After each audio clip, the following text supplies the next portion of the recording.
Halo Cat Lover. Nah, kemarin kita udah bicara masalah professional groomer tentang prestasi.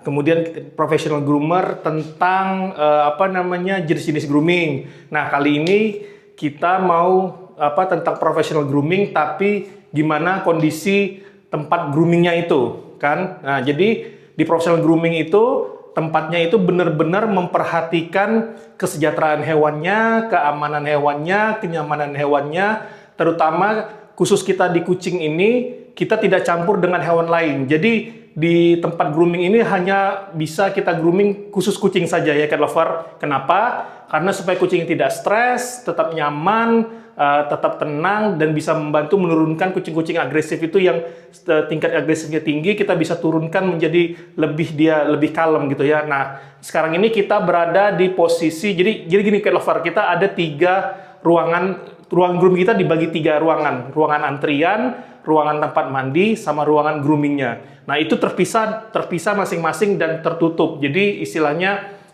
aman, nyaman, dan kucingnya jadi lebih happy lah gitu kan. Nah, sekarang ini kita posisinya berada di ruangan grooming, yaitu antrian. Nah, Cat Lover bisa lihat kita udah sediain rak-rak grooming. Rak-rak grooming ini nanti kucing-kucingnya yang ngantri, terus yang udah selesai kita taruh di sini, dan kita juga dilengkapi dengan ruangan AC. Jadi kucing itu sebelum grooming itu kita antri di sini dulu, tujuannya juga untuk menenangkan, untuk menyamankan, untuk menurunkan tingkat stresnya si kucing. Ya, jadi dia butuh apa? Butuh dingin dan butuh suasana yang kalem, oke? Nah, sekarang kita masuk ke ruangan shower, oke? Nah, di ruangan shower ini juga kita terpisah dan settingannya juga berbeda. Nah, di sini nih Cat Lover, kita siapkan juga automatic pet dryer khusus untuk kucing-kucing yang agresif, yang sensitif, ya kan? Jadi kalau dia nggak mau di grooming, nggak mau di blower, pengeringnya susah, pengerjaannya, jadi kita menggunakan ini. Nah, ini dia anginnya di dalam kencang banget, tapi suaranya nggak ada. Jadi rata-rata kucing yang agresif di sini bisa dikeringkan dengan aman, tapi tetap finishingnya kita lakukan dengan grooming manual karena tinggal sedikit lagi aja, oke? Nah, kemudian di ruangan shower ini kita ada bak mandinya stainless steel dan modelnya juga tinggi. Kenapa kita modelnya tinggi gini? Jadi biar satu kucing ke kucing lain ini benar-benar terpisah, nggak ngelihat satu sama lain, jadi kucingnya itu nggak stres. Nah, kita juga setiap tempat, ini kita bisa naik turun nih tempatnya nih. Jadi setiap groomer itu kan tinggi badannya beda-beda tuh. Jadi dia bisa mengadjustablekan tingginya shower bednya, tempat showernya ini supaya groomernya nggak pegel, nggak capek lah gitu. Nah, setelah itu di sini juga disiapin juga anduk masing-masing, jadi masing-masing kucing itu dapat anduknya masing-masing. Kemudian pastikan juga kita juga selalu ada, oh ya, nih ya Cat Lover, grooming itu kucing itu kan pakai air tuh. Nah, itu pastikan dan wajibkan disediakan water heater di atas. Nah, kita ada water heater di atas. Nah, untuk apa water heater itu? Water heater itu untuk membuat suhu airnya itu panas-panas kuku.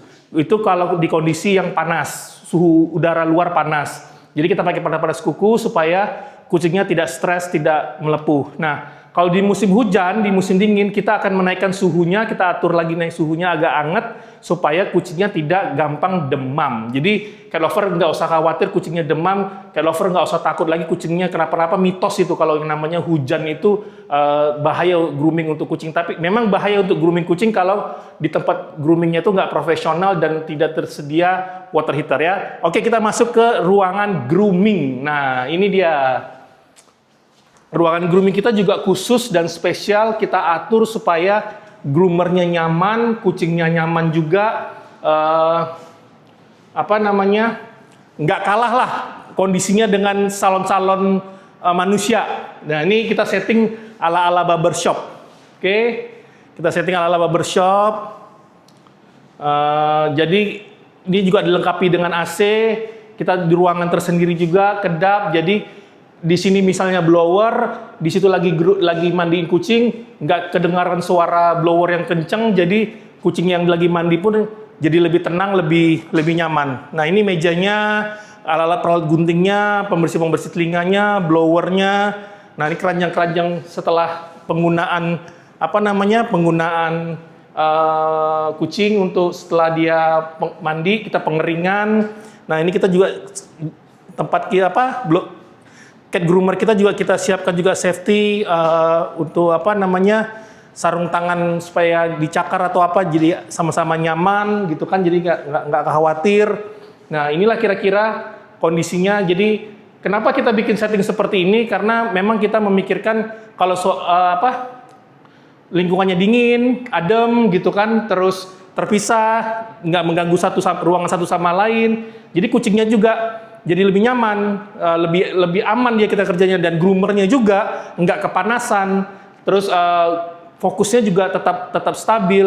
Nah, biasanya kalau ruangan grooming ini nggak dingin, itulah kebanyakan kucing-kucing yang habis grooming itu stres, mogok makan. Bahkan kadang-kadang banyak kejadian yang saya dengar itu pada saat grooming pembloweran di dalam ruangan itu karena sirkulasi udaranya dan suhu udaranya tidak baik, kucingnya jadi lemas. Jadi grooming itu, professional grooming itu sangat-sangat memperhatikan tidak hanya kucingnya saja, tapi groomernya yang mengerjakan grooming kucingnya juga kita pastikan juga nyaman, supaya apa? Supaya meminimalisir, mencegah kejadian-kejadian kecelakaan saat grooming. Oke, cat lover, pastikan grooming kucingnya di professional grooming. Cat spesialis dunia kucing lah.